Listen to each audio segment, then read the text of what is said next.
experience the highs and lows of the inspiring success stories we highlight. Allow the experiences and the examples of our guests to lift and inspire you out of the past or future. Today, I have a special treat for you. Some people call her psychic, other people call her executive coach. But for me, I don't know how to capture her in one word. Brenda Villa, she's someone who used her intuitive abilities to really hone in on something special. And now she's expanded that into coaching people everywhere from multi-billion-dollar corporations to stay-at-home moms. Welcome, Brenda Villa. Thank you, Ms. Jennifer. And she has such an extraordinary beginning, because what I really find interesting is, so many of us see this, oh wow, this is successful right now. You have such an amazing career. And I really hope that you can tell us where you started, because you started in Mount Adams, here in Cincinnati. This is Cincinnati's finest. And you start out reading for people, doing readings for people. And this is why I think another reason why, and this is a little bit of a tangent, but follow your dream. Go on that road that's unpaved. And I hope that you can tell us how you started. Absolutely. I moved to Cincinnati as a finance manager with Procter & Gamble. Amazing. Yes, Amazing. which was a perfect segue from getting an MBA in Austin, Texas, and transferred from Dallas to here in Cincinnati. Great and city. I can even point out my office window from here.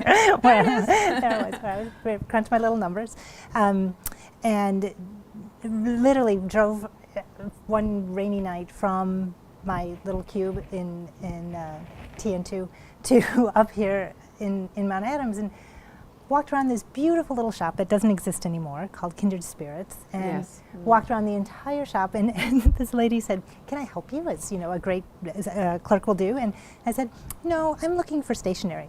Now at that point in my life I had never purchased stationery, and But you were looking for but stationery. I didn't even know why that came out of my mouth. But above this place where they had little cards was a text, this little recipe card back in the day when we wrote recipes on recipe cards, and thumbtacked to the wall that said, "Readers on Saturday night, Friday and Saturday night." And I thought, oh, maybe that's why I'm here. And so I said, well, I used to do readings in Dallas, Texas. Now secretly, I only did readings at my friends' dinner parties. And it's true, that's what I did. Yeah. And she said, oh, we have readers. The readers we've had have been here for 20 years. And I said, okay, but here's my card in case you need a reader. And it said, Brenda Villa, financial analyst. And she kind of went, okay, honey, and literally the next week I got a call that said, one of our readers quit and come do a reading for me. And so I did this reading, and she said, you're hired. And that was it. And so I continued in my finance career, and then transferred to logistics, because that made a lot of sense. And then eventually, a friend of mine who was in HR took a coaching course, and she said, I want to take this coaching course, but I need to do it with someone. Can you help me, and can you take this course with me? And so I got approval from my manager, which made no sense, right, to approve this year-long course for a logistics manager. Doesn't make sense. But it happened, right? And so so I studied for a year to be this executive coach, and I just knew I was home. And felt right. Yeah, and then all my one-on-one work with the readings that I did up here at this shop, and eventually the line got so long on the weekends that I had to open up my private practice to do that. Really helped me set up to work one-on-one with executive leaders, literally from Japan to Geneva. So. And did you use that experience when you, did they talk about that, or is that something you sort of put to the side? Oh, they don't talk, no. It? They would never even know that that's part of my world. Yeah. No, they would just say I was very intuitive, or I was really good at my job, or how did you know that, sort of thing. That's what they would be able to. That's still a stigma, do you feel, today? In the corporate world, or is it still? This is what I'd say.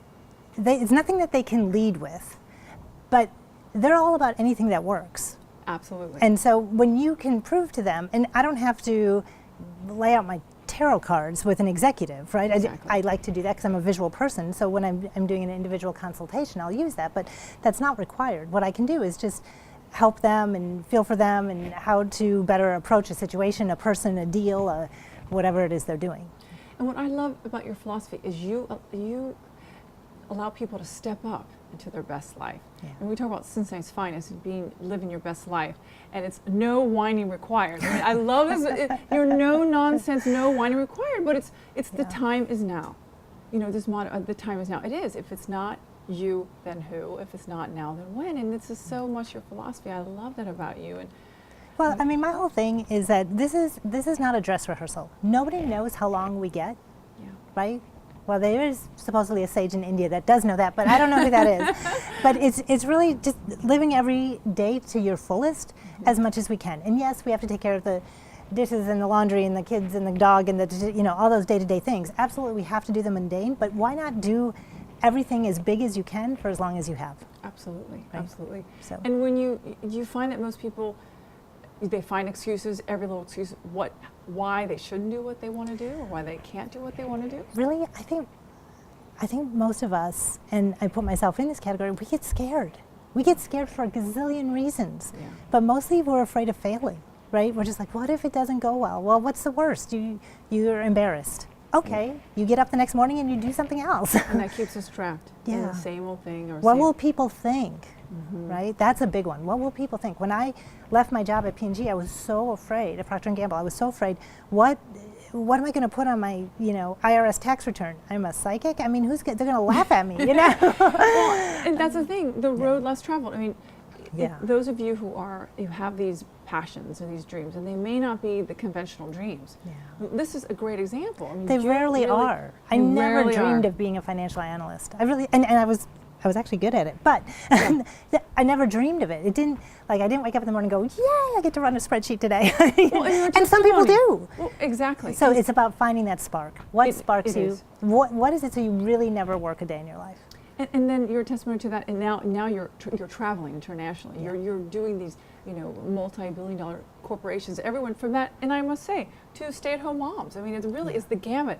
You have just as much enjoyment, I think, of that. Well, and the thing is, we're all just people. It doesn't matter what title, how many zeros after your income. It doesn't matter, right? It really doesn't matter. We all have the same fears. We all have the same challenges. And how do we speak and act to the trueness, the aspect of our heart? That's really it in a nutshell. And it doesn't matter if it's I have this really challenging child, or I have this challenging organization or boss or manager. It doesn't matter. It's all the same. We're just people. Okay, I would like to ask you this because I can imagine that you have this incredible intuitive ability, and I'm sure it just didn't happen overnight. What was this encouraged in your family? Was this something that stuck out? And what happened when you grew up? Well, was it encouraged? That's such a great question. I can't even answer it. So what I'd say is that really I grew up like we all grow up, right? Which we think how we live the world is the way the world is.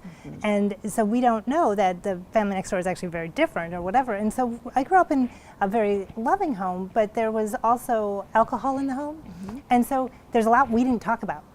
And so I saw spirits at night. I had visits from loved ones, not every night, but in poignant times when I needed it. And I just didn't talk about it. I really just didn't talk about it, and because I still am kind of shy. there's a shy component, and so I just really didn't say anything until I was in college. And one night we were sitting around the dorm room, and there was a bottle of wine, and I was like, and right, exactly, those great nights. And I said, and don't you love it when the spirits do this? And everyone's like, how much have you had? And then I realized, oh, this isn't something we talk about. Right. And so really, I just didn't talk about it. I grew up thinking everyone had it, and it wasn't, except there was something that said, well, don't talk about it because there's, and actually one of my uncle who passed, who was killed in the Vietnam War, when he came to me and I said, oh my goodness, Mom's going to be so excited you're here. She misses you so much. And he's like, no, this is going to be our secret. Don't tell anyone. And I was a really good girl and always did exactly as I was told. And I was like, okay, you told me not to tell anyone. I'm not telling anyone. 20 years later, I was like, I'm going to tell somebody this, but other than that, I really just didn't say anything. And then did you think, this sort of course, thought, even one thing led to another, Yeah. and you never thought, did you ever think about what to do career-wise besides that, or did you just stumble upon what to do? Oh, no. No. This was not strategic, plotted, planned. Oh, no. This is tripping, falling, getting up and going, okay, I'll do this. Because when The beautiful thing is surrender, right? Yeah, surrender, Yeah. but that's hard for people. I mean, isn't that a great, Well- that's an unknown. That's fear. Talk about fear. Well, I think what people confuse about surrender is they think it's giving up. Yes. Can you explain that then? It's often we think of surrender with the white flag and defeat, right? Being powerless. And in my world, what I know to be true is that surrender is actually the exact opposite. It is the most graceful thing you can do. It is the most elegant and graceful soul move you can make that says, I know there's a divine intelligence that runs the universe, and instead of me trying to push water uphill just for a moment, I'm gonna flow with it. Yes, yeah. I'm gonna see where it takes me. Yeah. And in those beautiful moments of tripping and falling and going is where you go, I'm actually being held by something greater. And not only is it gonna be okay, oh my God, it's brilliant. Oh my God, this is bigger than what I could have dreamed for myself. Absolutely. Yeah. And then you find that in those moments that you may get clarification or you may get something. And then you say, go with it. Would you say to people, go with that. Go with that little thought or that little nugget of wisdom or truth. And because it feels like jumping off one of those beautiful bridges out there, Yeah. People don't want to do that. They don't Right. sign up. And so what you say Again, is, the fear. and so you acknowledge that and you go, okay, so what if we didn't jump off the bridge, but we took a step onto the bridge? Tiny steps. And so you take those little baby steps until you can expand your comfort zone, and the next thing you know, you're soaring over the bridge. Right. Because again, the So, time is now. yeah. When, then Yeah. when.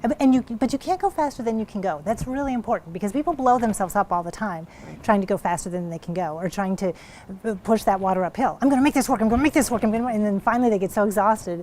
There's it just takes a moment of surrendering and not trying to control everything that you can really create the same space thing for with the grace. relationships. I think that they say, I want to make this relationship work. I'm going to make this job work. Yeah. I'm going to make this thing work. And you're right. It's just when to know when to let go, I Yeah. think. Yeah. But what is this old adage as well about being successful? You have to be at the top. And what do you feel about that? Always have to be the best or the best. Do you have to be the best of something? Do you have to be the best to be successful? Or what? If we had to be the best, we'd never get out of bed in the morning because Right. there's a very, very small percentage of the population that actually believes they're the best. And chances are they're not, right? Because we all have this wonderful ability to delude. Yes, let's hear it for self-delusion. That's right. But I think what's important is you have to be your version of the best. So Yes, I'm well not said. I'm not the best gardener in the world. And actually, there are times I get so frustrated because I'm like, don't read the plant. Don't read, this only takes partial sunlight. Just feel your way and have fun. Great. And so advice. to me, my garden is beautiful. Does it have weeds? Absolutely. Does it have, I don't know what that is? Yes. Right. But to be the best version of you doing whatever it is you do, whether Right. it's baking or cooking or, raising kids. And I think if parents actually give themselves that kind of hall pass that says, kiddo, sorry about your luck, but that's the best I got today. Exactly. it can actually make it more fun and fun for the kids, fun for the parents to giggle a little bit and go, that's the best I got today. Maybe tomorrow's better, maybe not. We'll see how it goes, That's right. and bring that. And I think because then that also gives you room to grow, and that's exciting. Like to know that there's always more of you, more of the situation, and allow it to unpack. Well, do you have a formula for success? Do you have a meaning or a definition you put on it? Oh goodness. What is success to you? Success to me is listening, really. It's that deep listening to that call within you. And when you respond to that, that's truly the only way you can be successful. Because if you try and be successful according to external standards, you're always going to be hollow. Because that's when success becomes a hierarchy. And there's always someone richer, better, beautiful, more talented. There's always. And so when you pay attention to that internal guidance, then you're, number one, you're the only one playing the game. But it's also, that's when you actually get filled up. And then it's fun. Yeah, I find that so interesting too, because there's so much pressure to have external success. And people, I think that is the holy grail, is the external success. And of course, maybe they look at you or I or whatever. They don't look at me, trust me. But they say, that seems to be success, but there's nothing compared to that feeling. There's nothing. Because the feeling is different. Happiness is happiness. And But I know people, you know people who are at the top of their game and still hollow. miserable, right? Empty and searching and angry. Yes, right? angry and fearful. Yeah. Because it's all going to come crashing down like a house of cards. Yes, right. yes. So it really is, what is that? It's an inside feeling. Yeah. It's freedom, and it's what is So that? success to me is listening. It's listening deeply to that stirring inside you. And what is next for you? Oh, What is goodness. next on your agenda? I Are you always challenging yourself? Is that part of it as well? Are you ever happy with what you have, or it's a constant I'm challenge? always happy with what oh my God. I know, I that is really a silly am. question for me. I'm Yeah, always you happy are with it. I content really in life. am. I just, in the smallest little things and the great big things, and you know, I do. You have so many interests. I mean, hula hooping even. I mean, there's so many I love things. hooping. Hula hooping, and you gathering people in your home, and you have women and men who come, and that is Well, and I think for very me, creative. what success includes for me is I have a very curious mind. And so that includes constantly studying and reading and playing, and so that's it's like I just took this amazing 5-day class with Dr. Bartlett on matrix energetics, who's he's just a trip, crazy talented. And so now I'm looking for anybody. Can I practice this with you? I'm just looking for bodies. Can I practice this? Can I practice this? You know, and that's fun. And so I'll do that for a while, and then I'll find something else, and it all lays on top of each other and makes life richer. It does, and it oozes from you. And I think people forgot about playing in life and putting to play in life. And life is supposed to be fun. I mean, guys, life is supposed to be fun. And I think that also helps you find your passion and what you really love. Well, and that nobody has enough time. Like, to be clear, that whole to-do list, never going to get done. It's never going to get done. And so you go, okay, so seeing that's never going to get done, what if I put play at the top? What happens? Right. What happens? Yeah, it is. And any advice for that? Put it at the top. And for some of us that means working out. For some of us that means meditation. For some of us that means I'm going to try this crazy recipe, or whatever it is that challenges you or frustrates you. You know, there is one cookie I've been trying to make for like 3 years. But then everyone has excuses. The excuses that I don't have, but I have the, and that's what I hear a lot of too. But I have kids, and I have this, but. Yeah. And that's always the thing. And really, this is such easy language. What if you change the but to an and? I have kids and. I have a spiritual and. So what's the best advice? Oh Lord, best advice I ever got. Calm down. That's good. It's probably just calm down. Yeah. I mean, do you ever give advice to people? I mean, as far as oh, I'm sure I give advice all the time. I can't think of one thing that would be valuable right now. And when you say executive coach, for those of us maybe who don't really in a vacuum, what is that? What does that mean? And so giving a plug for yourself as well. So basically, what I do with leaders is work one-on-one with them, do interviews around them so that they can get some really crystal clear feedback, and fill out their blind spots. Let's face it, these guys, most of them are guys, not all of them, but they're at the top of the game. Right, the top of the food pyramid, and they don't get real feedback anymore. And because basically, if you give negative feedback, you're going to get fired. Yes. So I come in and I go, you can't fire me because I don't work for you. Isn't that fun? And here's what you need to know. Da, da, da, da. I gave this guy feedback yesterday. He's so funny. He's like, well, that's not valid. I said, I understand that's not valid to you, but that's not what you hired me for. Absolutely. Because I heard it, and I heard it more than once, which means it's valid for somebody in your organization, and you need to know about this. You can choose to do something about it or choose not to. That's your choice. Completely your choice, your decision. And I'm going to suggest you do this, this, and this to address that. And why is it that people can't be honest and give that They're feedback? afraid. They're totally afraid. Afraid, but that's going to be more valuable in the long-term business plan. These people do not want to hear what their experience is. They want to hear how great they are, how brilliant they are. That's what they want to hear. Right. And so you can't walk around saying the emperor's no clothes in this economic environment. Yes. You know, you get a big black mark next to your name. But that's why you're so invaluable. And and you do this, and then it becomes an amazing. And I do it not to beat them up, not to shatter their delusion. I do it to actually empower them. So I do it in a really respectful way so that they can actually do something with it and broaden themselves and make the blind spots a little smaller. Well, and that's another sort of an opinion. I mean, we say we have an entitlement society, and that people blame and they don't want to be, you know, they're giving away their power, in other words. I mean, do you have an opinion upon that? Well, the thing is, when people give away their power, I think the reason they do is so that they don't have any responsibility, right? Because if you have all my power, then I'm not responsible for changing the situation. I'm leaving it up to you. But in my belief system, when we transition to the next world, like the divine source is not going to say to you, why didn't you do this? Why didn't you take that job? Why didn't you marry this person? They're going to say to you, why weren't you you? Yes. That's the only thing And the hardest. Right. It is the hardest thing to do, which is why hardest that listening is so important. Yes. But why weren't you you? You had one shot for this version, and we actually needed that on the planet. We did. Yeah. So that's just be more fully you. It is so interesting that, and we hear that all the time, and dream it, be it, and fake it till you make it, all this stuff. But it's so difficult when people want to watch things like this, or they want to be inspired. But you know, they think how, but it's listening. It's being quiet. And I will say, my experience has been that particularly women in this culture are not brought up to listen to their own inspiration. Yeah. They're scanning the room, right? Go back to hunter-gatherers, scanning the room, what needs to be taken care of, who needs this, who needs what. Yes. It's not only them, but big gross generalizations, right? Women are taught to take care of others. Absolutely. And so for women to still themselves and listen, what do I want?